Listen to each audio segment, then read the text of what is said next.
Bueno, nosotros en la última clase habíamos terminado con Hechos, un poco de los concilios, la última parte de Pablo, ¿sí? Vimos la muerte, ¿sí? De los apóstoles, bueno, no tanto, ¿sí? Vimos más o menos, según la tradición, ¿sí? Ya no nos vamos a meter en los textos bíblicos porque ya hay un punto en el que Hechos deja de hablar acerca de la historia, ¿sí? Porque si no sería un libro eterno. Em, entonces, toda la información a partir del libro de Hechos, incluso Apocalipsis, terminando Juan el canon, ya no tenemos más información acerca de nada, ¿sí? Ya no hay más doctrinas, ya no hay nuevas doctrinas, ya no hay nuevas historias, no hay nuevas parábolas, no hay nuevas revelaciones, ¿sí? Entonces, el canon cierra todo lo que es la revelación de Dios. ¿No? Se cierra definitivamente el canon y ya todo lo que viene a partir de ahora ya no es canónico, ¿no? Se podría llamar canónico y viene del canon, que sería la vara, ¿no? Lo cual es el estándar o lo que es necesario para nosotros como cristianos, ¿sí? Todo lo que viene ahora para nosotros no aplica, ¿sí? Como una doctrina necesaria para que nosotros seamos salvos. ¿Sí? Sí nos va a ayudar, ¿no? Obviamente, como por ejemplo los pastores, ¿sí? Los pastores nos ayudan a nosotros, aconsejándonos, etcétera, por ejemplo, para nuestra vida, ¿no? Pero lo que dice un pastor o lo que dijo yo, por ejemplo, no los va a salvar, ¿sí? Lo que va a salvar es Dios a través de la Escritura. Pero es necesario que nosotros veamos, ¿sí? Que no es que empezó el canon, terminó el canon y de la nada nacimos nosotros y somos cristianos, ¿no? Sino que hay todo un pasado, em, hay todo un trayecto en el cual el Espíritu Santo estuvo actuando en el medio de su iglesia y levantó un montón de personas y un montón de gente em, que nos da o nos va a dar ejemplo. Sí, en este caso, los apóstoles, sí, de los cuales algunos vamos a saber algo por medio de la escritura, pero hay otros que no vamos a tener mucha idea. ¿Sí? Y esto lo establecemos, ¿sí? Dentro de la línea de tiempo en el año 100, que es aproximadamente 99-100, donde se piensan, ¿sí? Donde muchos eruditos dicen que murió el último de los apóstoles de viejo, que sería Juan, ¿sí? Juan sería el último de los apóstoles que se conoce, que la tradición tiene, la iglesia tiene esa tradición, ¿no? Juan sería el último que murió. Pero dentro de la historia de la iglesia va a haber o se va a levantar personas que van a ser importantes. Nosotros los llamamos como padres de la iglesia, ¿sí? Eso es lo que nosotros habíamos visto. Padre no, obviamente en el sentido como nosotros conocemos de el padre de un católico romano, ¿sí? Que se le llama padre, sino personas que fueron muy, pero muy importantes porque hicieron algo, porque se destacaron en sus lugares, ¿sí?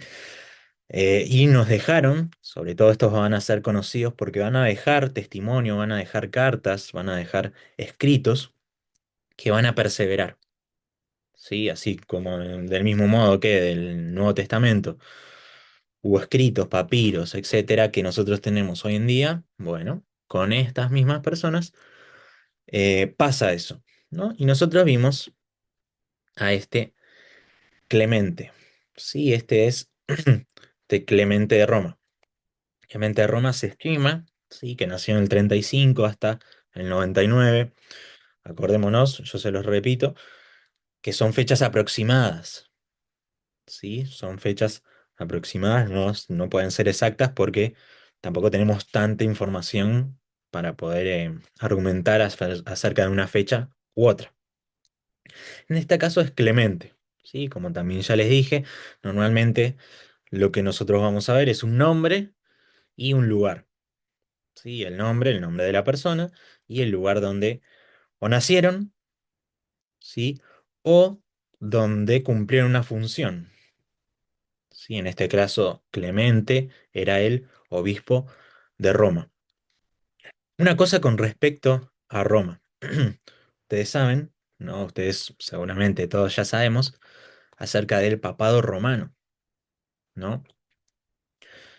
Donde está la doctrina en donde, tomada de los evangelios, en donde Jesús dice que sobre esta piedra edificaré mi iglesia, ¿no? Y en eso es el sustento del catolicismo romano para establecer, em, el, para así decirlo, la iglesia de Roma como la iglesia principal, ¿sí? Y por consecuencia, a lo largo de la historia, eso se llamó el Papa, ¿no? Este Clemente de Roma sería el número cuarto, ¿sí? Si ustedes van a un estudio acerca de Clemente, católico romano, ustedes van a ver que, se va a hablar de este como el cuarto.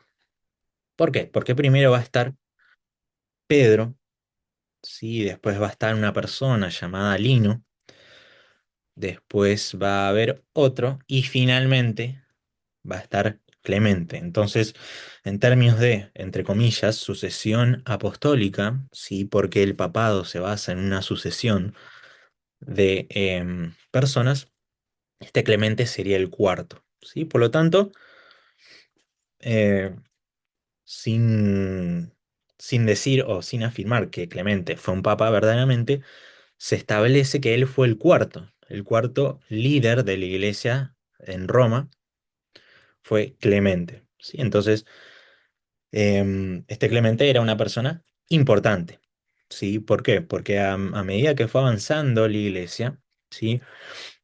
Y a medida que fue avanzando y complejizándose el tema del gobierno eclesiástico, que nosotros lo vimos, ¿sí? Lo vimos con los diáconos, lo vimos con la elección de los siete, ¿sí? Lo vimos con Esteban, con Felipe, eso se fue complejizando, ¿sí? El gobierno de la iglesia. Y a medida que fue avanzando la iglesia, el obispado, sí, que serían los pastores de la ciudad de Roma, empezaron a tener más preeminencia. Sí, y eso se va a establecer muy definitivamente en el siglo sexto, sí, con uno de los papas más conocidos, que va a ser el Papa Gregorio I, sí, que él va a establecer, por ejemplo, entre muchas cosas, los que ya conocemos como cantos gregorianos, sí, que es, la de que nosotros tenemos conocimiento, em, la adoración más primitiva, son los cantos gregorianos, ¿no? Que es solamente con la voz. Entonces, eso fue por así decirlo, un desarrollo posterior, ¿sí? El tema del papado. Acá Clemente no se establece obviamente como un papa, ¿sí? Se establece simplemente como un obispo, ¿sí? Y les recuerdo, la palabra obispo, ¿sí? Es la palabra que también utiliza la escritura en el griego, para hablar, ¿sí? De alguien que dirige la iglesia, ¿sí? Esa es la función de un obispo. Bueno, ahí lo que nosotros vimos, ¿sí? Hablando de esa pregunta de si fue discípulo directo, tenemos, em, algunos, o sea, la respuesta es no sabemos. Lo más probable es que sí, ¿sí? Lo más probable es de que fuera uno de los discípulos. ¿Hasta qué punto? Nosotros no sabemos. Se estipula y todo, la verdad que hay un consenso de la mayoría de eruditos de que este Clemente es el mismo que aparece en Filipenses 4:3, ¿sí? Ahí cuando Pablo finaliza Filipenses y habla, dice que hay un Clemente. Se supone que este Clemente es este de Filipenses. Por lo tanto, si este Clemente de Filipenses 4:3 es el mismo Clemente que Clemente de Roma, por lo tanto sería un discípulo o un compañero de Pablo, ¿sí? Por lo tanto, estaría, íntimamente ligado con, la enseñanza de los apóstoles, ¿no? Por eso también la primera carta, ¿sí? La primera epístola a los Corintios, de parte de Clemente, sería muy importante, ¿sí? Es importante ¿por qué? No de vuelta para la salvación de nosotros, sino porque nos muestra cómo se tomaba el cristianismo después de los apóstoles, ¿sí? Ahora vamos a ver un poco de la primera epístola de Clemente a los Corintios. Entonces, ya pasando el tema del obispado y de Clemente como obispo, ¿sí? Entonces, recapitulemos. Clemente, obispo de Roma, ¿sí? El cuarto obispo de Roma. No pasa nada, bendiciones. Em, este Clemente de Roma sí va a ser muy conocido dentro de la historia por su epístola a los Corintios, ¿sí? Esta epístola de los Corintios es mencionada por varios padres apostólicos o varios cristianos a lo largo de la historia, ¿sí? En el siglo II, en el siglo III, en el siglo IV, ¿sí? En donde nosotros vemos que hace referencia incluso a esta epístola, ¿sí? Hay muchos cristianos después obviamente, de Clemente de Roma, que van a repetir, ¿sí? O van a hacer mención o van a citar también la epístola de los Corintios, también con las escrituras, ¿no? O sea, van a recitar, por ejemplo, Filipenses, Efesios, Primera de Pedro y también esta primera epístola a los Corintios. Por lo tanto, era una epístola que em, fue expandiéndose, ¿sí? De la misma manera que las cartas de Pablo fueron leídas en toda la iglesia, ¿sí? En distintos lugares, en distintas regiones. De la misma manera, esta epístola de Clemente se fue también em, expandiendo por todos lados. Por eso también, incluso hay uno de los cánones, sí, o una de los primeros recopilaciones de textos que incluye la epístola de Clemente, por ejemplo. Por lo tanto, con todas esas señales, nosotros sabemos que era, por lo menos para la iglesia, una epístola muy importante. ¿Sí? Recordemos que el canon se va a formar después. ¿Sí? Hasta ese momento, todos los textos eran o de manera oral o había un texto o un escrito, ¿sí? Hasta que hagan las copias. ¿Sí? Entonces, esta era una epístola importante para su época. ¿Sí? Después del 100 fue utilizada, fue leída y dentro de la iglesia se tenía conocimiento de este Clemente de Roma. Ahora, les voy a pasar, sí, voy a dejar de compartir y voy a compartir algo muy, pero muy interesante acerca de esta epístola,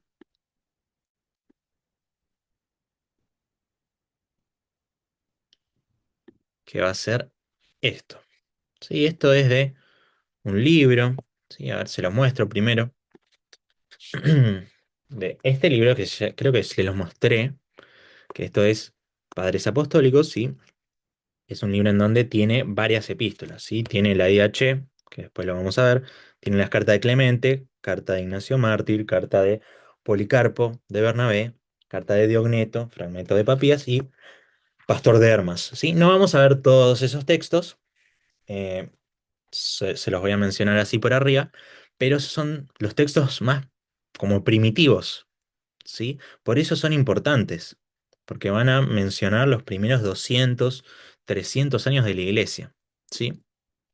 Entonces, si ustedes lo quieren leer, son muy interesantes, tiene una introducción muy buena acerca del autor, de la fecha, de la circunstancia, como para iniciarse en estos textos. Esto es un bosquejo, ¿sí? Fíjense hasta acá, en términos de estas páginas, son de la 34 hasta perdón, de la 134 hasta la 151. Sí, así que es una obra bastante extensa. Sí, sería más o menos como un Primera de Corintios, por ejemplo. Sí, que Primera de Corintios son em, 15 capítulos, pónganle que tiene 17 capítulos esto. Y es una carta muy, pero muy interesante. Empieza normalmente, como empiezan todas las cartas, incluso las de Pablo, con unos saludos y una salutación, una bendición. Y va a tocar un tema. ¿Sí? ¿De qué tema va a tocar Clemente en su primera carta a los Corintios? De un tema que si ustedes ya leyeron Primera de Corintios, lo van a tener fresco, que es el tema de las divisiones. ¿Sí?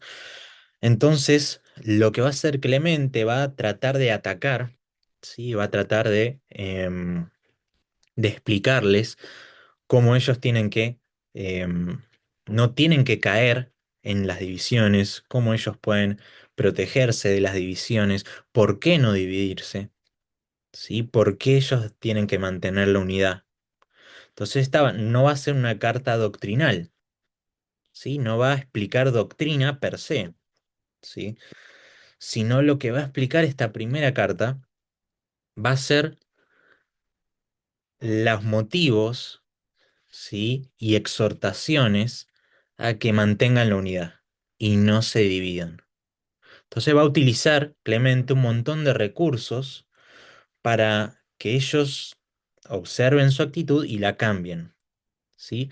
Recordemos que Roma, ¿sí? Y sobre todo la iglesia de Roma, ya para esta época iba a empezar a tomar más importancia, ¿sí?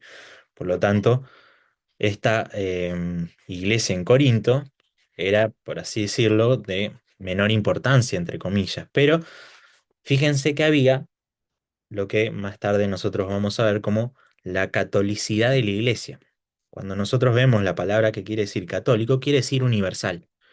Sí, si ustedes leen, sobre todo, no sé si este texto, pero hay otros textos en lo que ustedes van a ver la palabra católico, ¿sí? Sobre todo a partir del siglo III y del siglo IV sobre todo, ya con el concilio de Nicea, cuando empiezan todos los concilios que nosotros vimos, el concilio de Jerusalén, que yo les dije que va a haber más a lo largo de toda la historia, pero ustedes ahí van a ver, y lo que van a notar es que se va a utilizar el término católico, ¿no? El tema es que nosotros, en nuestra mente, cuando alguien dice el término católico, lo asociamos directamente con la Iglesia Católica Romana.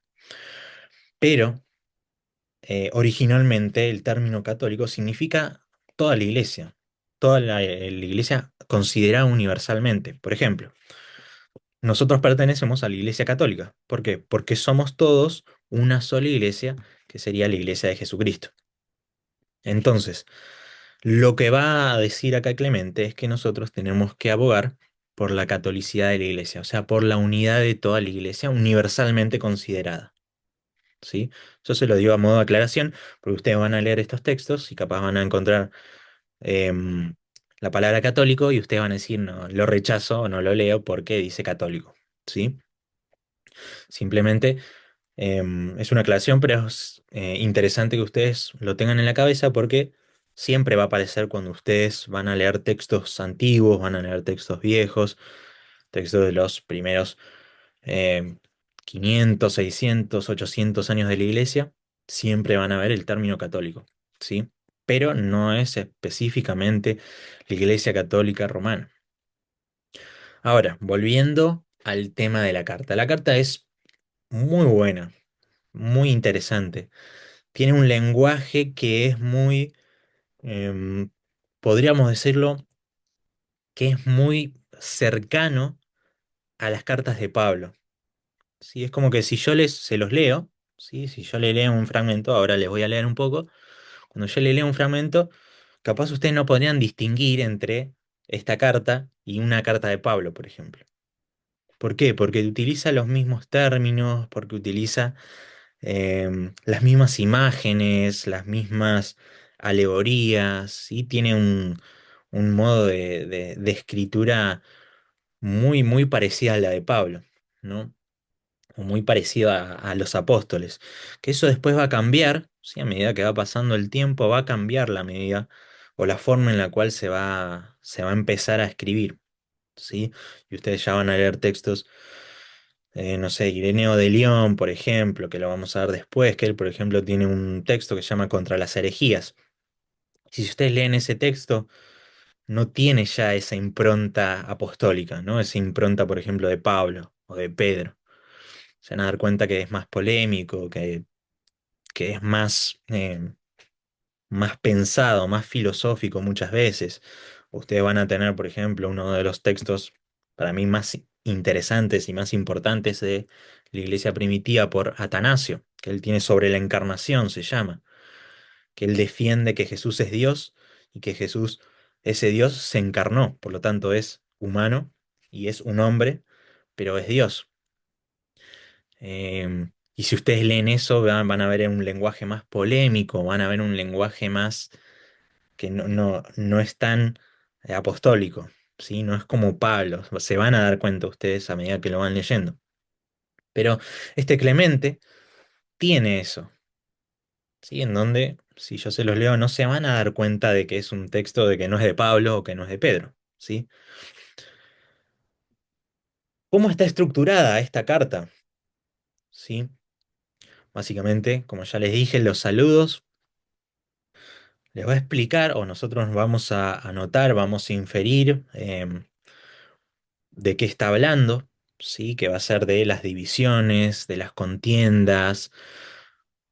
Acá Clemente va a hablar mucho acerca de estos celos, la envidia, nos va a poner muchos ejemplos, ¿sí? Va a ser una persona que seguramente estudió mucho el Antiguo Testamento, por lo tanto va constantemente a em, hacer citas, ¿sí? Como dice Ezequiel, eh, a veces lo va a introducir, ¿sí? Por ejemplo, a decir, como decía el profeta Isaías, y ahí va a poner la cita, pero a veces, como pasa en muchos de estos escritos, no se va a citar a la persona. Y capaz hay un versículo de Gálatas, ¿sí? O por ejemplo, hay un versículo de Primera de Tesalonicenses, y lo va a citar, pero no va a decir que fue de Pablo. Simplemente como que va a copiar y pegar ese versículo, ¿no? ¿Por qué? Porque los textos ya eran bien sabidos en ese momento. Sí, imagínense que ustedes le lean todos los domingos y todos los miércoles o los días que ustedes se congreguen, todos esos días le lean siempre, no sé, Filipenses, todos Filipenses. Entonces ya va a haber un punto en el que se lo van a saber más o menos de memoria, ¿no? Acá pasa lo mismo. Muchos versículos del Nuevo Testamento van a estar incluidos, pero no se van a citar, ¿no? No van a decir, bueno, como dice Filipenses, como dice Primera Tesalonicenses, sino que va a estar dentro del texto y eso es algo muy típico de estos primeros textos de los padres de la iglesia. Entonces, vamos a ir por títulos. ¿Sí? Van a ver primero que Pablo va a mencionar, perdón, Pablo no, Clemente, acerca de los corintios, va a mencionar las virtudes. ¿Sí? Pero también después va a mencionar los celos, las envidias y va a hablar del origen del mal. Obviamente va a empezar con Génesis, ¿sí? Va a tomar citas de, de ejemplos del Antiguo Testamento. Fíjense el ejemplo de Abraham, el ejemplo de Lot, de Rahab. Y en el medio de todo esto va a meter, por ejemplo, a Noé como una virtud, ¿sí? Entonces va a ser siempre estos contrastes entre lo malo y lo bueno, ¿sí? Entre lo que hay que hacer y lo que no hay que hacer.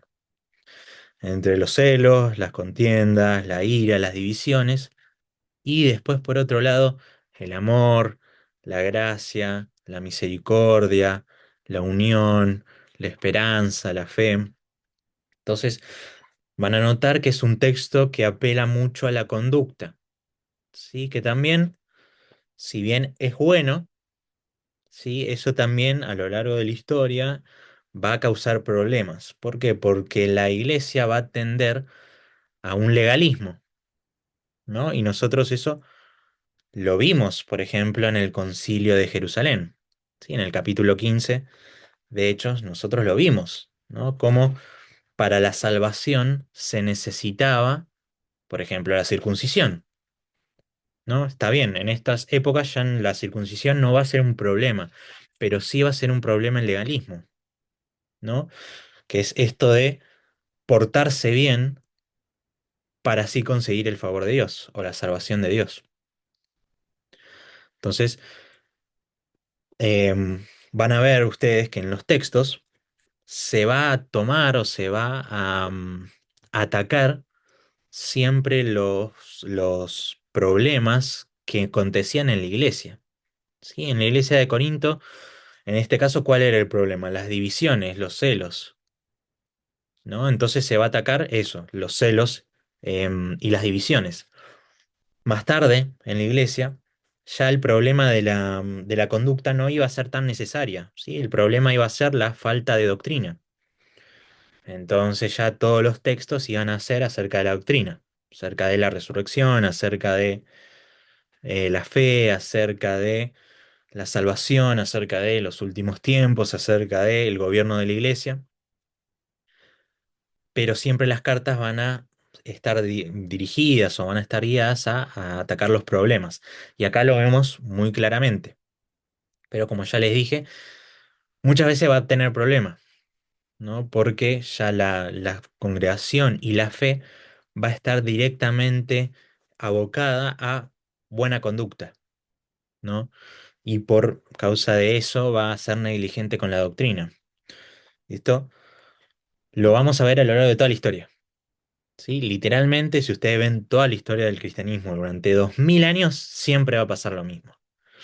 Va a haber una generación que se va a levantar y va a decir, bueno, la iglesia es fría, por lo tanto tenemos que hacer algo para que la iglesia esté encendida por Dios.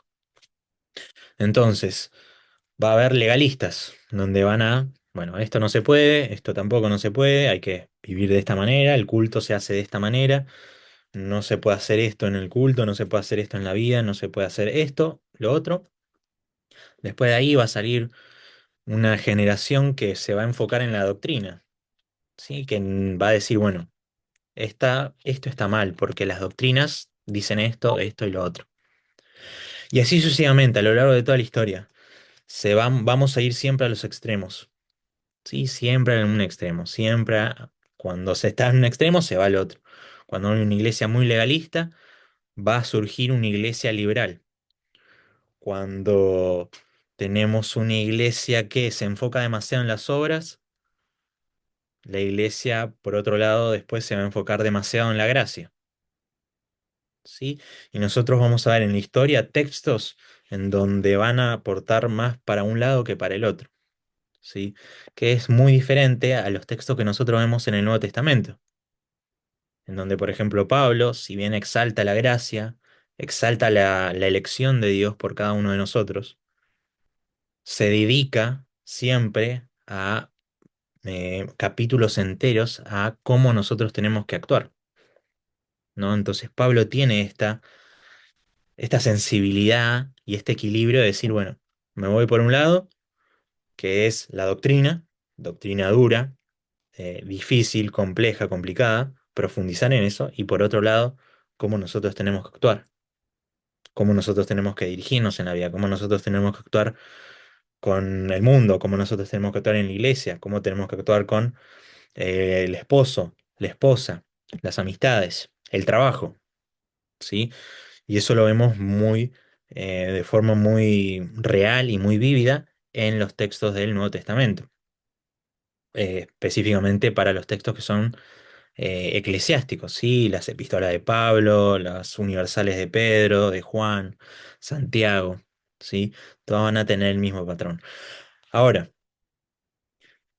este Clemente, como ya les dije, tenía mucho conocimiento del Antiguo Testamento y también de los escritos del Nuevo Testamento.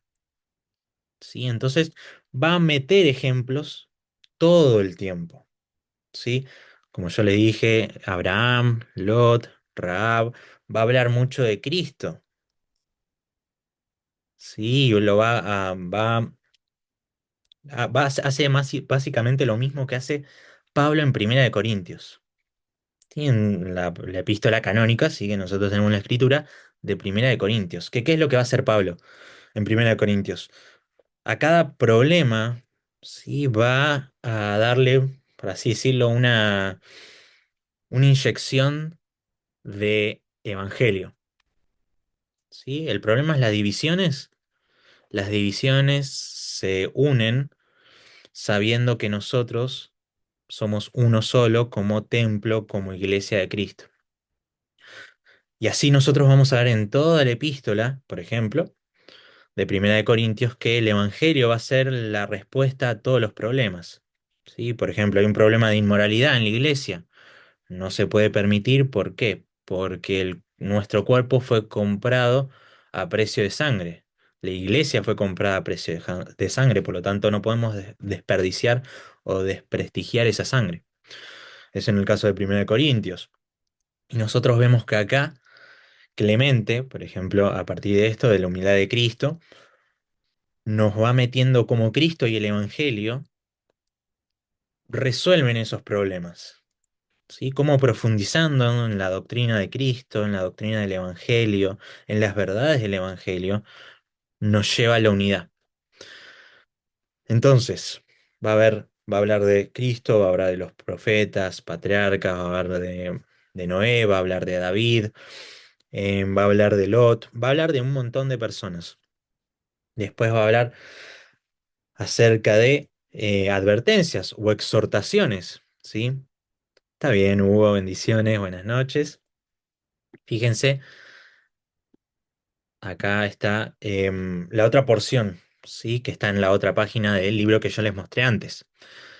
Habla de la resurrección, pone ejemplos, ¿sí? En este caso el ave fénix. Y va a poner un montón de ejemplos, ¿sí? Ustedes ahí pueden leer cada título, ¿sí? Entonces, básicamente, en todas Pablo, estas... Sí, ¿cómo? se puede leer la mitad nomás y los números, pero no se ve, no se lee bien. A ver, Ahí está. ahí se ve mejor. No sé si ahí se ve.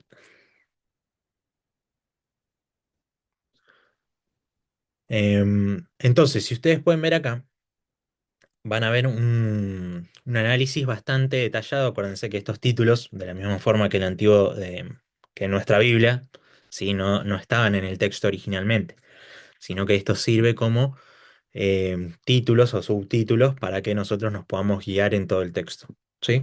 Pero fíjense de todos los temas que habla. Habla de Jesús, habla del amor, habla de los mandamientos, de la confesión de pecado, de la confesión, ¿sí? De la intercesión, del arrepentimiento, de la corrección, de la oración, de la fe, de la justificación, de un montón de temas, ¿sí? Ahora, yo les voy a leer, ¿sí? Algunas citas que me parecieron muy, pero muy importantes. En el libro que les mostré, está muy bueno, ¿sí? El libro ese no está en librerías, ¿sí? Ya de por sí, hay pocos libros buenos en español en las librerías, ¿sí? No hay muchos buenos libros en español. No hay buenos libros directamente en Argentina, ¿sí? Normalmente lo tenés que pedir de afuera. Estos en particular ya no se venden, salvo que se haga otra edición, pero me costó mucho, mucho obtener este ejemplar que tengo acá.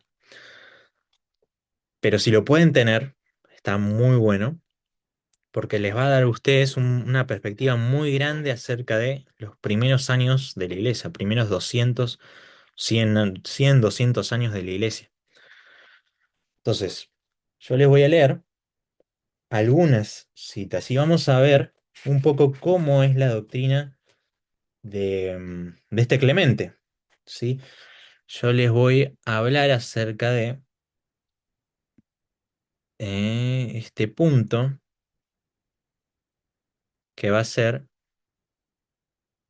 la enseñanza del orden de la creación, ¿sí? Después de hablar de distintos ejemplos, ¿sí? Del Antiguo Testamento, del Nuevo Testamento, y sobre todo con Cristo, y después de hablar de la humildad, ¿sí? Va a hablar acerca de la enseñanza del orden de la creación. Y les leo, fíjense lo que habla. Dice, los cielos son movidos según sus órdenes y le obedecen en paz. Día y noche realizan el curso que Él les ha asignado sin estorbarse el uno al otro. El sol y la luna y las estrellas movibles dan vueltas en armonía, según Él ha prescripto. Dentro de los límites asignados sin desviarse un punto. La tierra fructífera, en cumplimiento de su voluntad, en las estaciones apropiadas, producen alimento, que es provisión abundante para hombres y bestias y todas las criaturas vivas que hay en ellas, sin discernir en nada ni alterar nada de lo que Él ha decretado. Todas estas cosas, el gran creador y señor del universo ordenó que se mantuvieran en paz y concordia, haciendo bien a todos, pero mucho más que el resto a nosotros, los que nos hemos refugiado en las misericordias clementes de nuestro Señor Jesucristo, el cual sea la gloria y la majestad para siempre jamás. Amén. Este texto, sí, o lo que está infiriendo, ¿cuál es el objetivo, de vuelta, de Clemente para con esta iglesia? Es que ellos cambien su actitud, ¿no? Que dejen de ser soberbios, que dejen de dividirse y que se unan. En este caso está en el contexto de la humildad, ¿no? Que Abraham fue humilde, que Lot fue humilde, que Rahab fue humilde, la exhortación en la humildad, mansedumbre, benignidad, la humildad de Cristo, la humildad de los profetas, de los patriarcas. Entonces está en el contexto de la humildad. Entonces, ¿cuál es el objetivo, por ejemplo, de Clemente en este caso, hablando acerca del orden de la creación? Lo que está diciendo es, la creación obedece a Dios. ¿Sí? El universo está preparado, está determinado de una manera que por la palabra de Dios se mueve de tal o cual manera. Pero ellos, que son la iglesia de Dios, no se están moviendo por la palabra de Dios.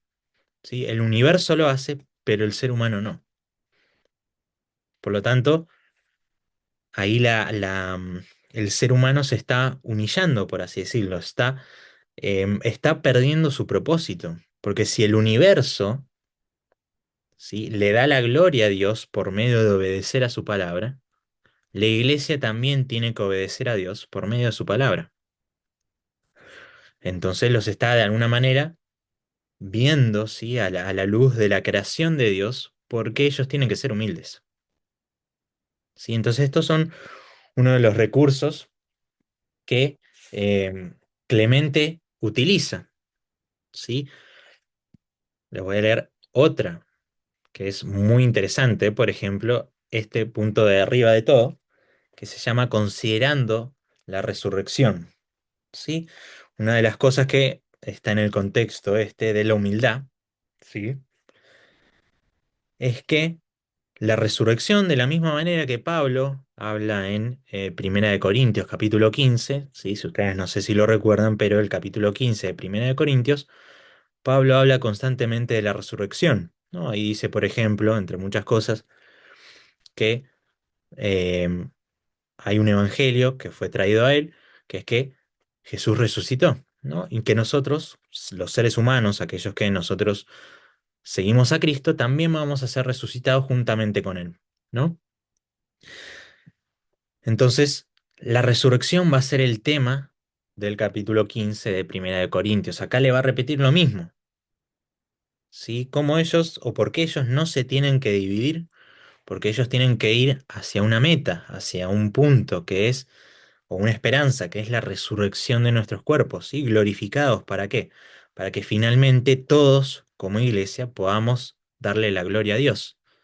Pero justamente es eso, como un cuerpo. Entonces, Pablo va a utilizar lo que se llama em, una expectativa, ¿sí? O una doxología escatológica, ¿sí? Doxología viene de doxa, que significa gloria. Doxología es darle la gloria a Dios por medio de las palabras, por medio del entendimiento. Entonces, por medio de la resurrección, nosotros le damos la gloria a Dios. Por la esperanza en la resurrección, le damos la gloria a Dios. Y eso es lo que quiere buscar Pablo en capítulo 15. Acá Clemente dice lo mismo, ¿sí? Y les leo. Dice, entendamos pues, amados, en qué forma el Señor nos muestra continuamente la resurrección que vendrá después, de la cual hizo el Señor Jesucristo las primicias cuando le levantó de los muertos. ¿Sí? Eso también es una palabra paulina, ¿sí? De que Jesucristo es las primicias de la resurrección. También eso lo vimos en Hechos, ¿sí? En donde Pedro también habla de Jesucristo como el primer resucitado de los muertos. Consideremos, amados, la resurrección que tendrá lugar a su debido tiempo. El día y la noche nos muestran la resurrección, La noche se queda dormida y se levanta el día. El día parte y viene la noche. Consideremos los frutos, cómo y de qué manera tiene lugar la siembra. El sembrador sale y echa sobre la tierra cada una de las semillas, y éstas caen en la tierra seca y desnuda y se descomponen. Pero entonces el Señor, en su providencia, hace brotar de sus restos nuevas plantas, que se multiplican y dan fruto. Entonces fíjense cómo Clemente, de la misma manera que también Jesús, utiliza las parábolas, ¿no? Utiliza imágenes, ilustraciones para explicar un concepto.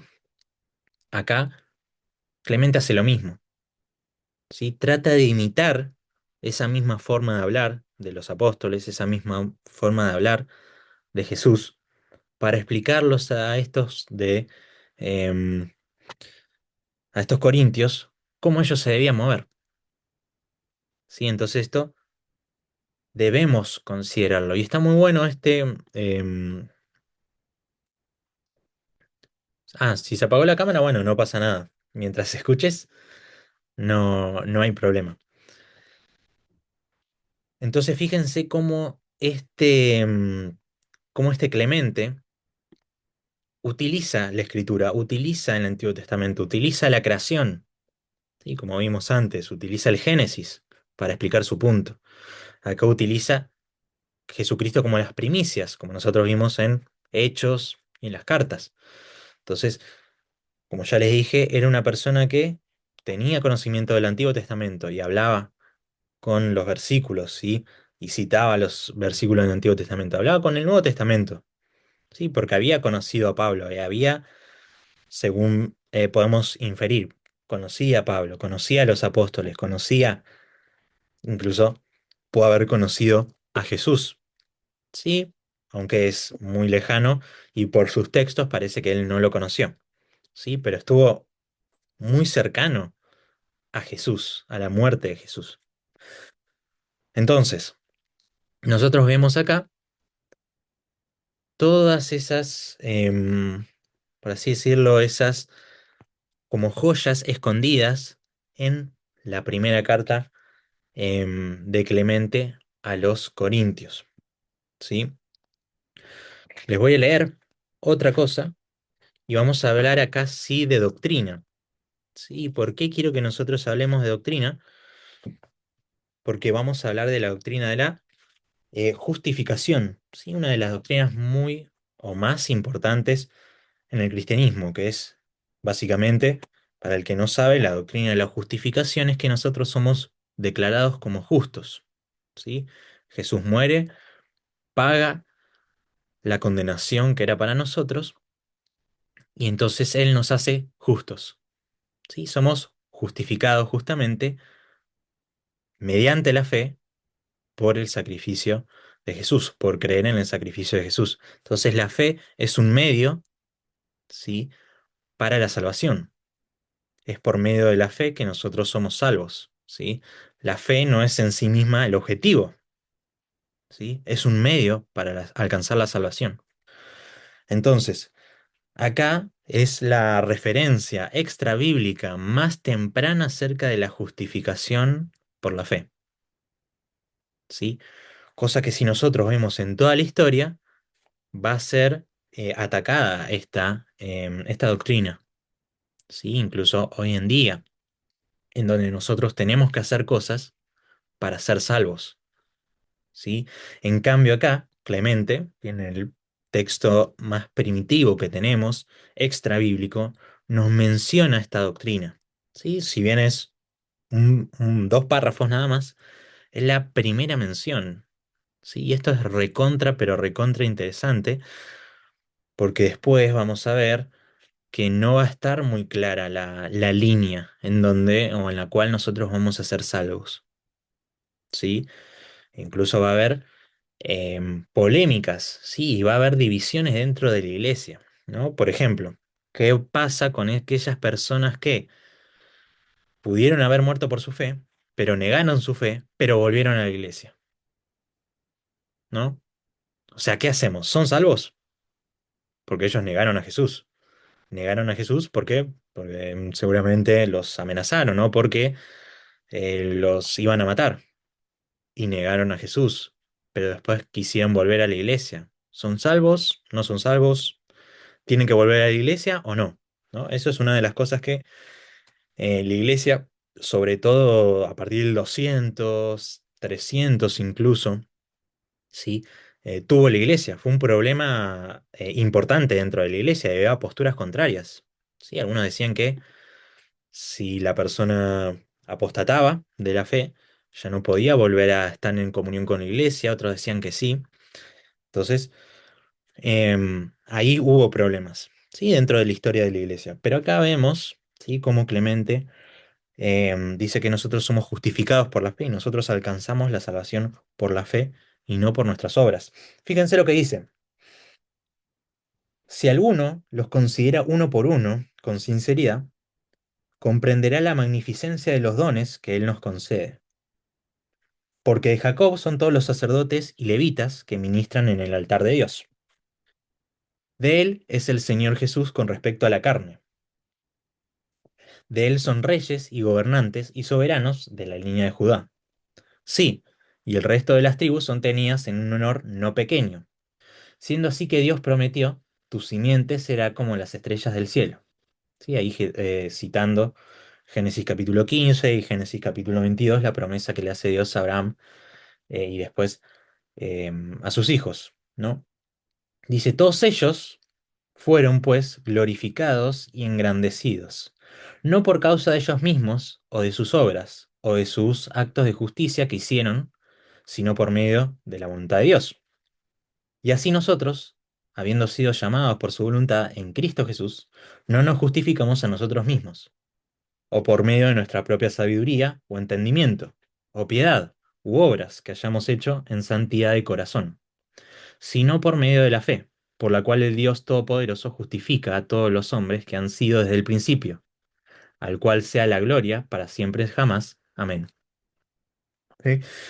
Fíjense cómo Clemente trata el tema de la justificación por la fe, ¿sí? ¿Por qué les repito esto? Justamente porque a lo largo de toda la historia esta es una doctrina que siempre va a estar o va a ser atacada, por así decirlo, tanto directamente como indirectamente. Entonces, Clemente establece, ¿no? Establece el terreno de juego y dice que todas las personas en el Antiguo Testamento, por medio de la promesa, fueron justificadas. ¿Sí? En el Antiguo Testamento la gente no era justificada por sus obras, ¿sí? Era justificada por la fe, o sea, por su confianza puesta en Dios. ¿Sí? A veces hay gente que tiene esta concepción de que el Antiguo Testamento funciona de alguna manera distinta al Nuevo, pero funciona de la misma manera. En el Antiguo Testamento la gente era justificada por medio de la fe en Dios. Y en el Nuevo Testamento también somos justificados por medio de la fe en Dios. Solamente que a ellos no se les había sido revelado a Jesucristo. Estaba, por así decirlo, escondido. Pero ellos esperaban y tenían fe en el Mesías, que había de venir. Nosotros tenemos la misma fe, la fe en el Mesías que ya vino. ¿Sí? Solamente que ellos lo veían hacia adelante y nosotros lo vemos hacia atrás. Pero la fe es la misma. Por lo tanto, en el Antiguo como en el Nuevo Testamento, el medio de salvación es el mismo, la fe. Y la fe en Dios. La fe en Dios en el Antiguo Testamento expresada o manifestada, entre comillas, en Jehová. Nosotros en el Dios hecho carne, en Jesús. Pero fíjense cómo Clemente, ya en el mm, menos de 100 años después de la muerte de Jesús, cómo une los dos testamentos, tanto el antiguo como el nuevo. En el antiguo fueron salvos por medio de la promesa que se le hizo a Abraham, ¿sí? Había prometido que de él iba a salir el Salvador, que de él iba a ser bendita todas las naciones de la tierra. Y nosotros ahora podemos ser benditos por medio de, por así decirlo, la simiente que viene de Jesús. Nosotros que nacimos de nuevo, que nacimos nuevamente por medio del Espíritu, ¿sí? Entonces fíjense la doctrina, qué compleja, qué tremendo, qué profundo, cómo se manifiesta en el escrito de Primero de Clemente. Cosas que después, a lo largo de la historia, se va a ver más, va a haber más niebla. ¿Por qué? Porque van a surgir doctrinas. ¿Quién es Jesús? De eso van a surgir un montón de doctrinas que después la vamos a ver. Entonces, todas estas cosas que nosotros vemos, ¿sí? Todas estas figuras, todas estas parábolas, estos textos del Antiguo y del Nuevo Testamento que nos va a mostrar Clemente, son con el objetivo de esto, de que la iglesia sea una, de que no haya divisiones. Entonces, volvamos a pensar en em, en la historia que nosotros vimos hasta ahora, ¿sí? Una iglesia que empezó muy arriba, ¿no? Con mucho fuego, empezando con qué, con los discursos de Pedro, ¿sí? El primer discurso, el segundo discurso, ya empezando con las persecuciones, ¿sí? Primero los citan, dicen que no predican en ese nombre, después los citan de vuelta y que no prediquen en ese nombre y ya los azotan, que no prediquen en ese nombre y ya matan a uno, aparece Esteban y muere. Sí, pero en el medio de todo eso, la iglesia seguía prosperando, la iglesia seguía creciendo en número, seguía creciendo en doctrina, en enseñanza de los apóstoles, en oración, ¿sí? Y Clemente le dedica, fíjense, al final una porción bastante grande a la oración. Entonces Clemente, por así decirlo, va tachando todo lo que tenía que tener la iglesia para que sea una iglesia. ¿Sí? Tenía que tener unidad, tenía que estar Cristo en el medio, tenían que participar de la cena, tenía que haber esa unidad por medio del Evangelio, por medio del amor, teniendo humildad, etcétera, etcétera, etcétera, y todo lo que ustedes van a ver en la epístola de primera epístola de Clemente a los de Corinto.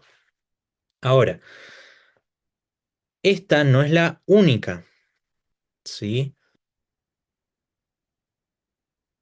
A ver si lo puse bien.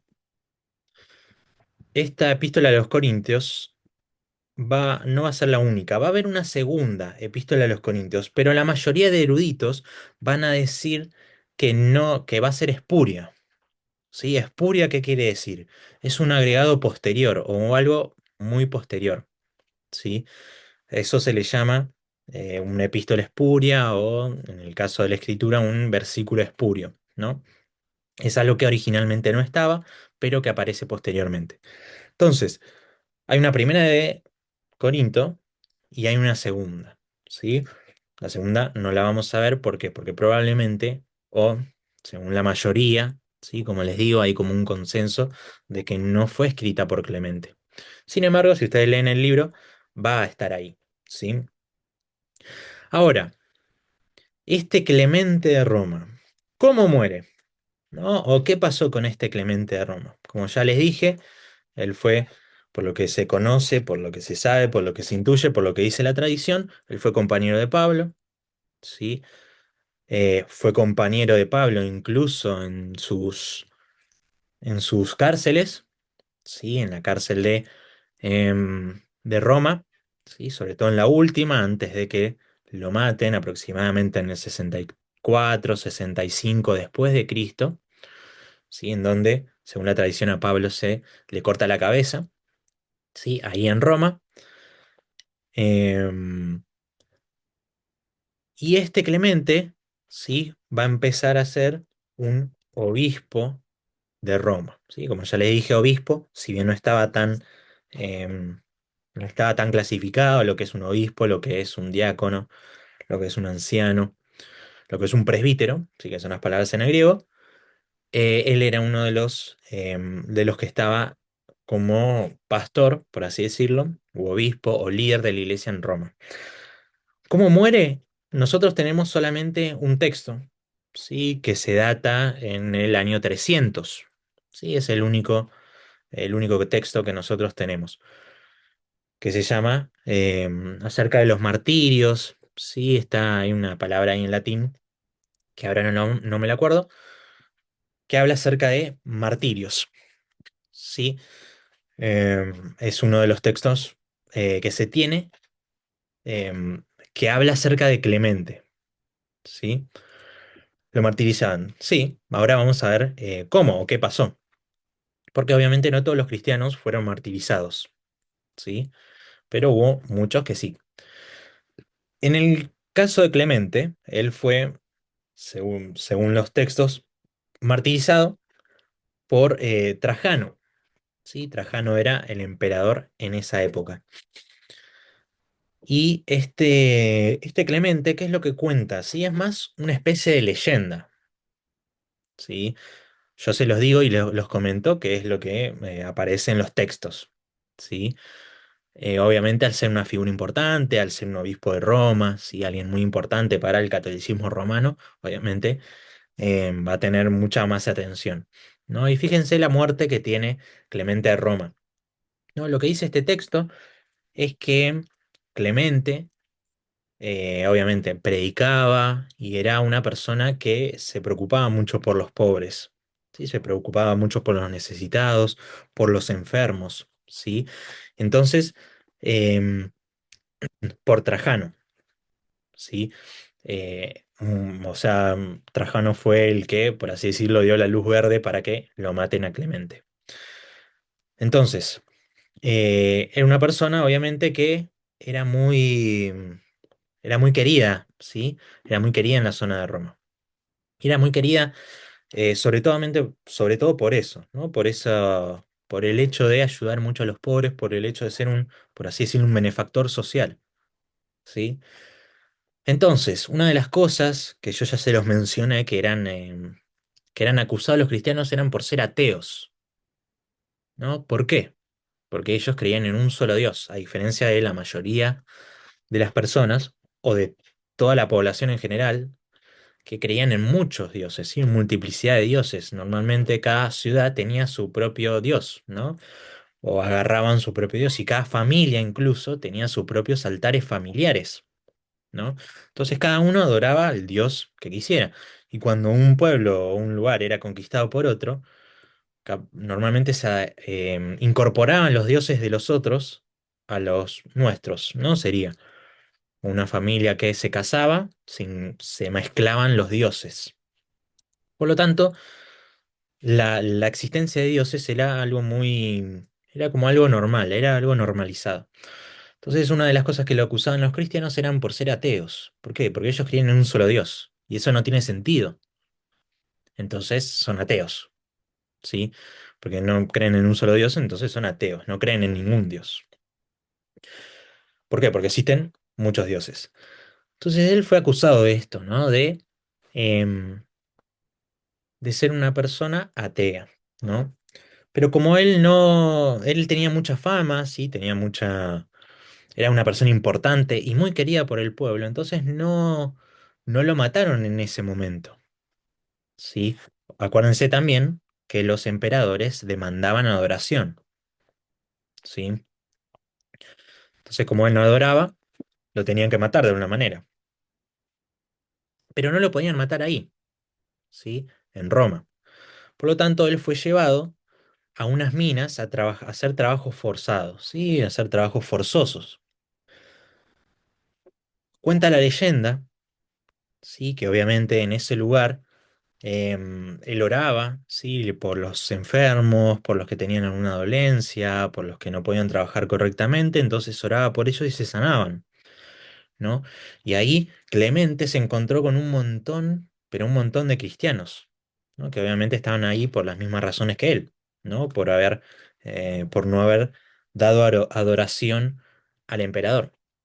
Entonces él se encontraba con muchos cristianos y por medio de su predicación y por medio de los milagros y por medio em, de todo eso que él hacía, se empezaron a sumar, ¿no? Se empezaron a sumar em, se- paganos, ¿no? Personas que estaban ahí junto con ellos haciendo trabajos forzosos y se convertían. Y decía ahí que se convertían de 500 se convertían, em, no sé si todos los días o todas las semanas, pero durante ese tiempo, todos los días se iban convirtiendo distintas personas, ¿sí? De distintos lugares, distintas nacionalidades, distintos idiomas. y se convertían y se convertían y había nuevos cristianos y había nuevos creyentes. Entonces, al final dijeron, bueno, lo mandamos a un lugar que no tiene nada que ver, que se iba a morir ahí haciendo trabajos forzosos y termina predicando y termina alborotando todo. Entonces, no, lo tenemos que matar. Pero, pero, no lo podemos matar acá en la tierra, ¿sí? En tierra firme. Tenemos que ir al medio del mar. Tenemos que ir al medio del mar, ¿para qué? Para que no vayan todos al lugar del martirio y se inspiren con la muerte, ¿sí? Que busquen sus restos em, y se inspiren estas personas, ¿sí? Para que no tengan el mismo coraje que tuvo Clemente, ¿no? Entonces el objetivo de llevarlo al mar era justamente matarlo ahí y tirarlo al fondo del mar. Pero ellos pensaron todo, porque no solamente lo tiraron al mar, sino que, según está el registro, lo tiraron con un ancla, ¿sí? Con un áncora, se le dice ahí en el texto. Con un ancla atada en el cuello. ¿Para qué? Para que su cuerpo no pudiera flotar, ¿sí? Sus restos no salieran al mar, sino que se quedaran en el fondo del mar, ¿sí? Entonces, obviamente, eh, Clemente, como la mayoría de los mártires, aceptó su muerte, ¿no? Gozoso, y él murió, ¿no?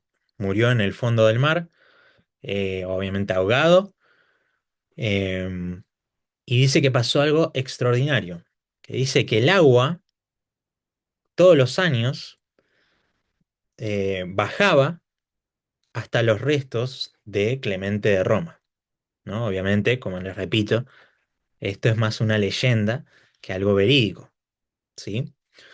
Entonces, dice ahí el texto que el mar bajaba hasta los restos de Clemente. Entonces, todos los años, en el día de su muerte, la gente podía ver sus restos, ¿no? Y recordar lo que este hombre padeció y todo lo que él vivió, ¿no? Y todas las personas que se convirtieron por medio de su predicación y su ministerio. Entonces, fíjense cuál fue el impacto, ¿no? Y cómo vivían también estos cristianos, ya sea su muerte o esta muerte, con todos los detalles o sin tantos detalles, ya sea verídica o sea parte verídica, sí podemos argumentar de que estos cristianos no la pasaban muy bien. Sí, de ellos, como nosotros hablábamos un montón de veces ya, acerca de los sufrimientos, cómo ellos vivían. Ellos vivían de tal manera que daban su vida por Jesús. Y ahora nosotros, para terminar con este Clemente, nosotros vemos la primera epístola a los Corintios, ¿no? De cómo él vivía su fe, cómo se vivía la fe en el año 100. Y se vivía de esta manera, de forma intensa, buscando a Jesús, tratando de glorificar a Dios por medio de todo lo que había. Fíjense que Clemente agarraba de todos lados imágenes, parábolas, figuras. ¿Para qué? Para que la iglesia no se separara y pusiera de vuelta la mirada en Jesús, en la muerte de Jesús, en la resurrección de Jesús, en la expectativa, en la fe en Dios. Entonces, esto era lo que hacía la iglesia primitiva, ¿sí? Se exhortaban unos a los otros y sobre todo los líderes, los pastores, los ancianos. ¿Para qué? Para que la iglesia se mantuviera firme. Sí, gracias a todas estas personas, hoy nosotros somos cristianos. Sí, el cristianismo no murió. No murió el cristianismo con Juan. Todavía sigue vivo el cristianismo. Y eso es lo que nosotros podemos aprender de este Clemente de Roma. Ahora, este no fue el único. Tenemos a este señor. ¿Sí? Este señor es Ignacio. ¿Sí? A unos le dicen Ignacio mártir, ¿sí? Otros le dicen Ignacio de Antioquía. Antioquía, ¿por qué? Porque va a ser uno de los obispos de Antioquía. Algunas aclaraciones. ¿Sí? En la historia de la iglesia nosotros vamos a ver dos clases de personas.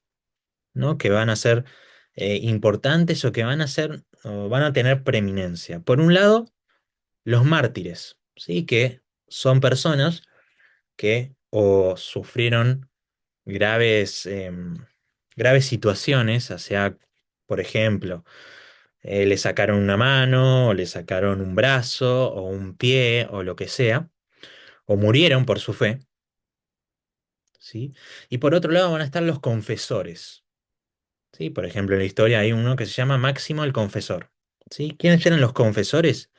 Eran personas, ¿sí?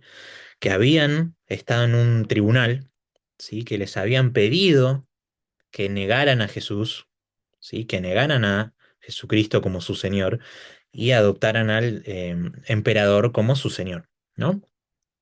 Pero ellos se habían negado, pero habían vivido, ¿sí? Entonces, habían sido acusados, ellos tuvieron la oportunidad de negar a Jesús, pero no lo negaron, ¿sí?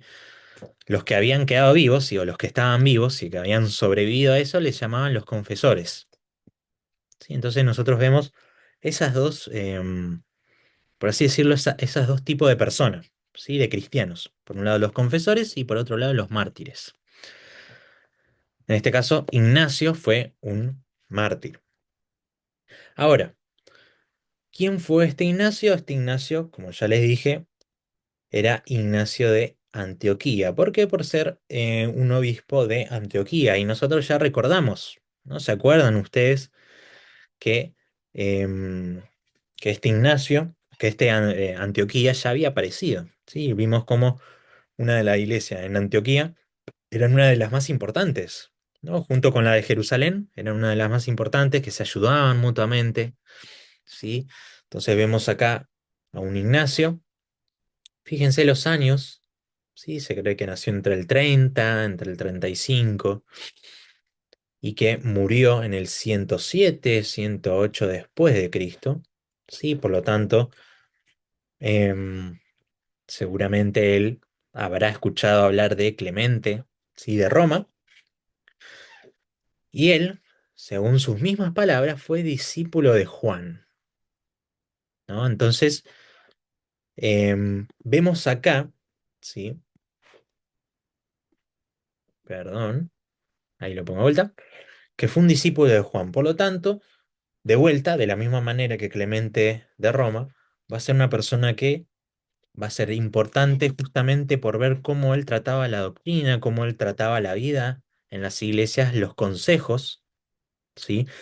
Que él hablaba acerca del cristianismo, de Jesús, de la resurrección, de cómo tenemos que vivir, de perseverar en la fe, de no apostatar de la fe, de perseverar incluso en las aflicciones. Y eso van a ser temas que él va a tocar, ¿sí? Él va a escribir, o nosotros tenemos, 7 cartas de Ignacio, ¿sí? Si ustedes ven acá en este mural, ¿sí? Este es un mural ortodoxo, ustedes lo van a ver ahí. Hay palabras griegas, ¿sí? En el fondo van a tener, si ustedes ven la iconografía, que es las pinturas ortodoxas, siempre van a tener esta aureola dorada, ¿sí? O esta cosa diciendo que son santos. Y acá, si ustedes ven, hay como un león medio deforme, ¿no? Eh, yo les llamo así, ¿no? Leones deformes, que esto es muy clásico también del arte renacentista o del medioevo, ¿no? En donde la gente pintaba en base a descripciones, ¿no? De animales que no habían visto, entonces salen animales deformes. Si ustedes ven pinturas de animales del medioevo, ¿sí? Ustedes van a ver que son animales deformes, ¿no? Que parecen capaz un elefante que es medio raro, un hipopótamo que es medio extraño, una jirafa que es desproporcionada. Ustedes van a ver esto, ¿no? Y estos son leones, ¿no? Porque el martirio de él va a ser así, va a ser en el Coliseo, ¿no? Eh, en un coliseo, en un anfiteatro, mordido por leones, ¿sí? Entregado a los leones y comido por ellos. Entonces, de esta manera, Ignacio, ¿sí? Ignacio de Antioquía va a morir. Ahora, vamos a hablar, antes de pasar más detalladamente a la muerte de Ignacio, vamos a ver las cartas. Sí, las cartas van a ser 7, y ya les digo de dónde, em, cuáles son estas cartas. Se las voy a leer del libro, ¿sí?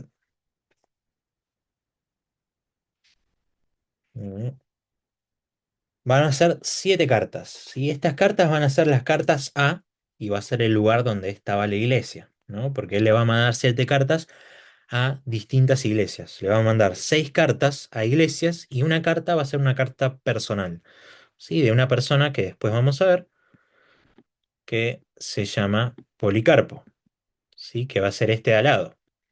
Entonces, estos dos van a ser amigos, por así decirlo, van a ser contemporáneos. Y este, Ignacio, le va a mandar a Policarpo una de las cartas, ¿no? Que esa va a ser la séptima carta. Entonces, primeramente, Ignacio le va a mandar a la iglesia de Éfeso, ¿sí? A los efesios, le va a mandar a los magnesios, ¿sí? No magnesio de la vitamina, sino que de magnesios, a los tracianos, a los romanos, a los de Filadelfia, a los de Esmirna y finalmente a Policarpo, ¿no? Entonces, Efesio, Magnesios, Tracianos, Romanos, Filadelfia, Esmirna y finalmente a Policarpo, ¿sí? Entonces, fíjense que también hay algunas iglesias que están en el Apocalipsis, ¿no? Filadelfia, Esmirna. Entonces, ¿cuál es el contexto de estas cartas? O sea, ¿por qué este Ignacio de Antioquía va a mandar cartas? ¿No? Les pongo un contexto. Y esto se relaciona mucho con la muerte, ¿sí? De este Ignacio de Antioquía, Ignacio mártir. ¿Cuál es el contexto? Como todos, Ignacio es acusado y él va a viajar, ¿sí? De Antioquía a Roma.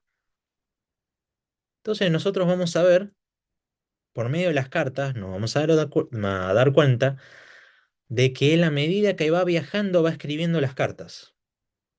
¿Sí? Entonces estas 7 cartas las escribe todas enteramente en el proceso en el que él va, en el que es apresado hasta su martirio. ¿Sí? Entonces esas 7 cartas van a ser escritas y van a ser enviadas a medida de que él va en su carro con los romanos a que lo maten, ¿no? Entonces fíjense qué interesante, ¿no? El cuadro en donde él tiene que escribir estas cartas, ¿no? Él yendo a morir, yendo a su muerte, él sabiendo que va a morir, él manda estas cartas, ¿no? Y estas cartas se van a dividir en dos, ¿sí? En las primeras 5 cartas, ¿sí? Y después en las últimas 3 cartas, ¿no? Terminando con la de Policarpo.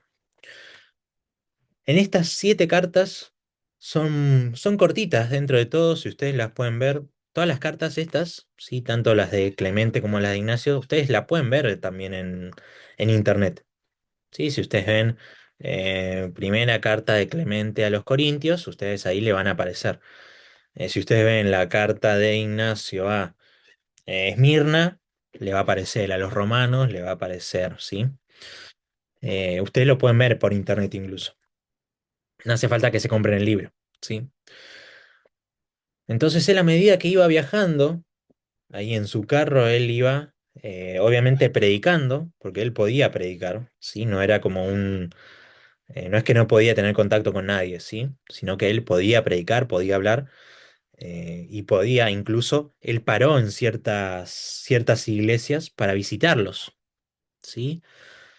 Hay unas iglesias que él no va a conocer personalmente, ¿sí? Pero va a haber otras iglesias en las cuales él sí los va a conocer personalmente, incluso lo va a visitar. Pero este es el contexto, ¿no? En el cual Ignacio eh, muere. ¿sí? Fíjense una de las citas, que es muy interesante y yo se las pongo acá, em, en el contexto de esto, ¿no? De pensar en su muerte, de pensar que él ya va, está puesto ya para la muerte, ¿no? Fíjense lo que dice, te doy gracias, Señor, te doy gracias, porque has querido Bien, honrarme de un perfecto amor hacia ti y por permitirme que como tu apóstol Pablo sea yo atado con férreas cadenas, ¿no? Entonces, de vuelta, reflexionemos lo que vivían estas personas, ¿no? Por ser pastor de un lugar, predicar el evangelio, las buenas obras, em, la buena voluntad. Este Ignacio estaba siendo llevado a la muerte y aún así él decidió escribir y tomarse el tiempo para que estas iglesias pudieran tener enseñanzas, ¿sí? Para que pudieran seguir fortaleciéndose en su fe, que ellas pudieran tener un respiro por parte de este Ignacio, ¿no? Y él habla esto, ¿no? Él no se intimida ante la muerte, él no se achica ante la muerte, ¿sí? Sino que lo afronta. Y de la misma manera que nosotros vimos también con las persecuciones, ¿sí? En el libro de Hechos, ¿qué es lo que primero hizo la iglesia em, cuando Pedro pudo ser rescatado, ¿no? Por medio del ángel? Y agradecieron a Dios, ¿sí? Glorificaron a Dios, aceptaron quién era Dios, su soberanía, su majestad, ¿sí? Y que les sea permitido poder predicar la palabra de Dios con soltura, con poder, ¿sí? Y este Ignacio toma el mismo ejemplo, ¿sí? Toma el mismo ejemplo de los apóstoles, toma el mismo ejemplo de Jesús, y él no lo ve esto como algo malo, no lo ve esto como algo al cual se tiene que sentar en una esquina a llorar, sino lo da como una forma de honra de parte de Dios, ¿sí? El poder ser como el apóstol Pablo, ¿no? Ser llevado ante las autoridades. Hay algo que yo les quiero destacar, ¿no? De que va a ser de los primeros años de la iglesia, sobre todo los primeros 300 años, que van a ser las escuelas. Sí, en este caso, Antioquía va a ser una de las escuelas principales, ¿sí?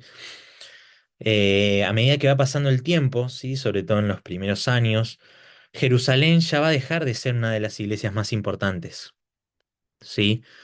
A medida que iba pasando el tiempo, la iglesia de Jerusalén iba a tener menos popularidad, obviamente, porque el cristianismo iba avanzando, ¿sí? Los romanos habían, como vimos antes, en el año 70, destruido el templo, ¿sí? Por lo tanto, ya el lugar de adoración, si bien estaba en Jerusalén, ya no había un lugar a donde adorar. Ya los sacrificios no se podían hacer más. Por lo tanto, no había remisión de pecados por la sangre, ¿no? Por la sangre de los corderos, para los judíos, obviamente, ¿no? Entonces la iglesia, sí, sobre todo por los judíos, fue mermando, sí, fue teniendo menos gente y se tuvo que trasladar, sí, de Jerusalén se tuvo que trasladar, sí, a otros lugares y se tuvo que dispersar, sí, donde finalmente va a tener muy poca incidencia. Si bien hoy en día sí hay de todas las denominaciones en Jerusalén. Hay católicos romanos, hay católicos ortodoxos, hay protestantes. Sí, hay distintos tipos de iglesias ahora en Jerusalén. Pero en los primeros años, sí, sobre todo después del 100, la iglesia de Jerusalén dejó de tener la primacía. Sí, dejó de ser el lugar más importante y después pasó a ser Roma. ¿Sí? Roma y Antioquía. ¿Sí? Y como yo les mencioné antes, en el año 1054 va a estar la división entre el catolicismo, la división definitiva, ¿sí? Eso se le llama el Gran Cisma, la división definitiva entre la Iglesia Católica Romana y la Iglesia Católica Ortodoxa u Oriental, ¿sí? Que va a ser en el 1054, que va a ser un hito para toda la Iglesia.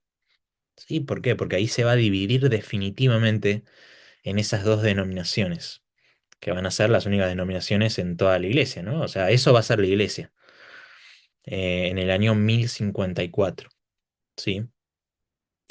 Y Antioquía, en ese cisma, ¿sí? En esa división, va a ser la capital principal. Por ejemplo, la Iglesia Católica Romana tiene el Papa, ¿no? Con sede en Roma. Los ortodoxos van a tener un patriarcado, se le llama, con la sede en Antioquía, ¿sí? Entonces van a ser los dos más importantes. ¿Y por qué se produce esa división? Ya sé que esto es tema de Historia de la Iglesia 2, ¿no? Pero bueno, se los adelanto porque tiene que ver con este lugar, Antioquía. Eh, en un momento que hubo tres papas, ¿sí? Por así decirlo. El más importante era el de Antioquía y el otro más importante, el de Roma. Sí, entonces se excomulgaron mutuamente. Excomulgar quiere decir echar de la iglesia, básicamente. ¿Sí? O sea que ya no puede haber más comunión entre esa persona y la iglesia. Entonces se excomulgaron mutuamente y básicamente dijeron, bueno, no puede ser esto. Por lo tanto, se separó definitivamente la iglesia. Una con sede en Roma y otra con sede en Antioquía. ¿Sí? Entonces, obviamente los ortodoxos no tienen la misma forma de gobierno que los católicos romanos. ¿Sí? Los católicos romanos tienen una cabeza, el Papa, y toda la división que viene después. En cambio, los ortodoxos, ¿qué tienen? Tienen un patriarcado, ¿no? Que hay justamente el patriarca de distintos lugares. No me acuerdo ahora cuántos son, no sé si son 14, 15, 16, y cada lugar importante tiene su propio patriarca, ¿no? Que sería como el jefe de la iglesia en ese sitio. Y se hace como un concilio de patriarcas, ¿no? Y el más importante es el de Antioquía. Entonces, para que ustedes sepan que Ignacio de Antioquía y lo que es Antioquía específicamente, va a ser muy, pero muy importante. ¿Sí? El lugar de Antioquía, por Antioquía va, mucho del cristianismo va a tener que ver con Antioquía. ¿Sí? No solamente con Roma, sino como les dije recién, con Antioquía. En Antioquía también, sí, yo les hablé del cisma del 1054. En Antioquía también va a haber escuelas, ¿sí? Va a haber distintas escuelas y sobre todo en el cristianismo primitivo va a haber dos clases de escuelas, ¿sí? Una escuela que va a ser más literal, ¿sí? O va a tener una hermenéutica más literal, y hay otro tipo de escuela que va a ser más alegórica, ¿sí? Entonces, por un lado, una hermenéutica más literal y por otro lado, una hermenéutica más alegórica. ¿Sí? ¿Por qué les menciono esto?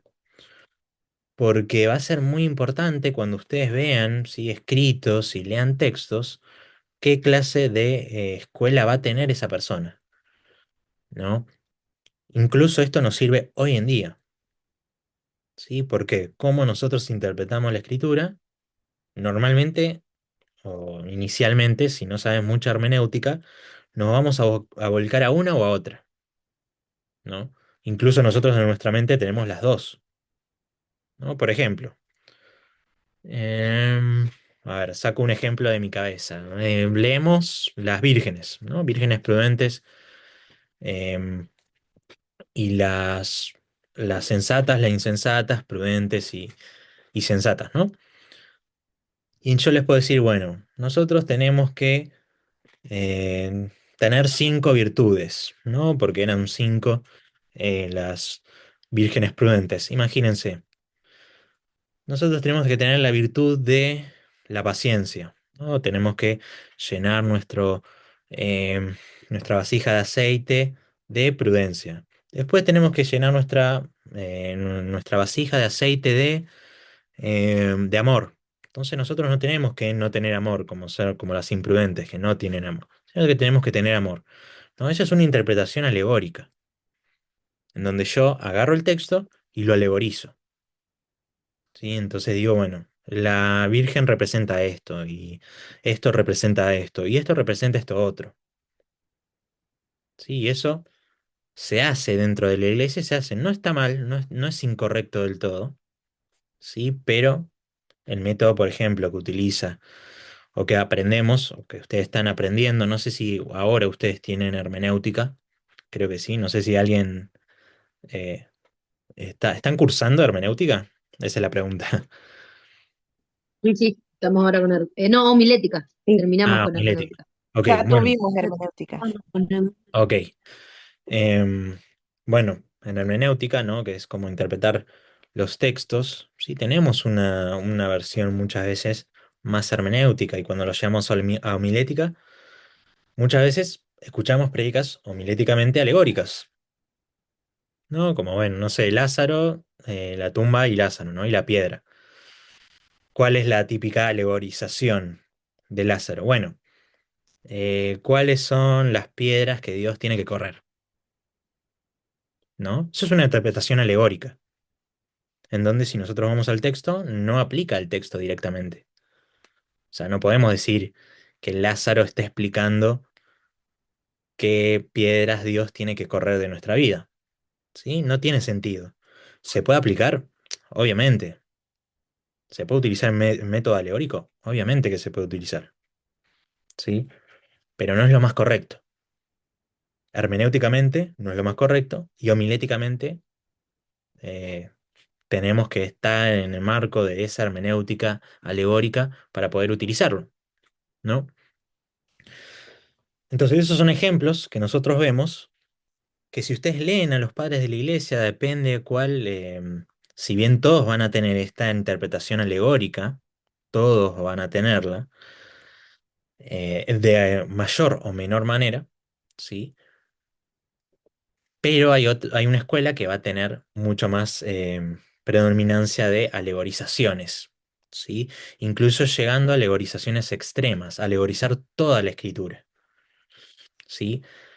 Entonces, la escuela de Antioquía era una de esas. Después vamos a ver la otra escuela, ¿sí? Pero no se los quiero spoilear. Pero una de esas escuelas, sí, va a ser la de Antioquía. Ahora, volviendo de vuelta a Ignacio, ¿sí? Ignacio fue una persona muy, pero muy interesante, ¿sí? Él iba en su carro, ¿no? Él fue apresado, justamente por eso, por su sedición, por su falta de adoración, ¿no? Por su actitud frente al emperador, ¿sí? En esa época lo que normalmente se hacía, sí, es que se hacía con estas personas, ¿no? Que no querían adorar al emperador o que no querían rendirle culto.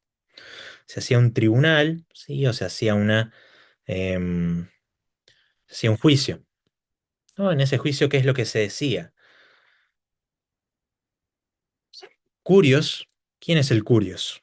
Sí, curios significa señor en el griego, si ustedes leen creo que ya se los dije, en el texto griego, si ustedes leen, cuando dice el Señor Jesucristo, es curios Jesus Christus. ¿Sí? Normalmente ustedes eso es lo que van a ver en el texto en griego. ¿Sí? El Señor Jesucristo, el Curios. Entonces, ellos le preguntaban, bueno, ¿quién es el Curios? ¿Es Curios el emperador? En este caso puede ser Trajano, Nerón, todos los emperadores que vinieron que persiguieron a la iglesia. ¿Quién es el Curios? ¿Quién es tu Curios? Y ahí ellos tenían que decidir entre si el Curios era el emperador o si su Curios era Jesucristo. ¿No? Por eso también es muy común la palabra Señor en los textos de Pablo, ¿sí? En los textos del Nuevo Testamento. ¿Por qué? Porque la pregunta o porque el problema era quién era el verdadero Señor, o sea, quién era el Señor y el que dominaba todo el mundo, ¿sí? Como nosotros vimos al principio, en la primera clase, acerca del Imperio Romano, vimos que el Imperio Romano tenía sus emperadores, ¿no? Vimos ahí el contexto de Hechos, que era en el contexto de un emperador romano y de procuradores en cada provincia, en cada ciudad, todos romanos, y todos le debían honor al emperador. Entonces, lo que se hacía, ¿sí? En estas épocas, en estos tiempos, era que se decía quién era tu curios. Si vos negabas tu curios anterior, que sería Jesús Christus, y adoptabas al emperador, entonces te daban una carta, ¿no? Como si fuese, no sé, como por ejemplo cuando vamos a votar, ¿no? Vamos a votar, ya está, votamos, firmamos y nos dan un papelito, ¿no? Y eso certifica que nosotros votamos, ¿sí? Acá es lo mismo. Se firmaba un papel, se decía, bueno, esta persona dijo que su curios era el emperador. Por lo tanto, obviamente no lo podían matar, no lo podían, no sé, no le podían hacer nada, sí estaba protegido legalmente. Por lo tanto, ser que tu emperador, que el emperador sea tu curios, era algo bueno, sí, era algo importante para ellos. ¿Por qué? Porque te daba esa seguridad de que no te iban a matar, de que no iban a secuestrar a tu familia, de que no iban a confiscarte tierras, de que no te iban a sacar el ganado que vos tenías, de que no te iban a sacar de tu trabajo, de que no te iban a poner a hacer trabajo forzoso, sí, como Clemente. Entonces era una decisión muy, pero muy importante. Obviamente Ignacio dijo que su curios era Jesucristo, ¿no? Y Jesús Christus. Entonces lo llevaron, ¿no?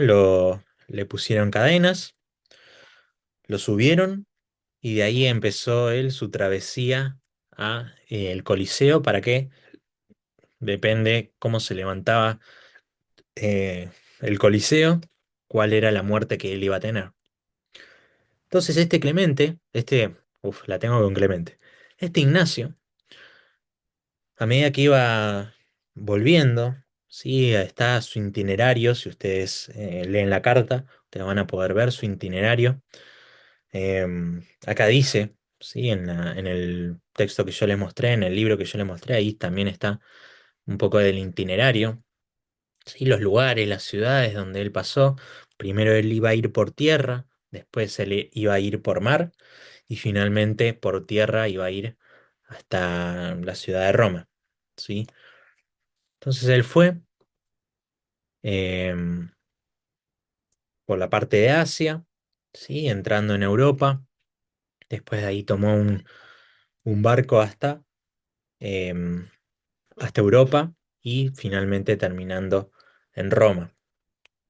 Cuando él entra, sí, él entra en el Coliseo Romano, dice también la historia, sí, el martirio de Ignacio, que él seguía predicando el Evangelio y que él también había conocido a otras personas, sí, a otros hermanos que habían sido muertos también, ¿no? Que iban a morir, sí, que estaban por morir incluso por su fe, ¿no? Y que Ignacio también les hacía, por así decirlo, les hacía el aguante a ellos, incluso sabiendo Ignacio que todos ellos iban a morir, él siguió y persistió en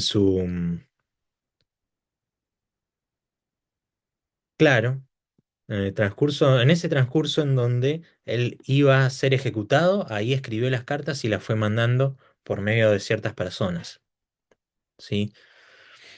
Em, entonces, este Ignacio, incluso al final de su muerte, incluso sabiendo, ¿no? que iba a morir y que había otras personas que iban a morir, él seguía predicando, él seguía fortaleciendo a sus hermanos en la fe, em, en esto, ¿no?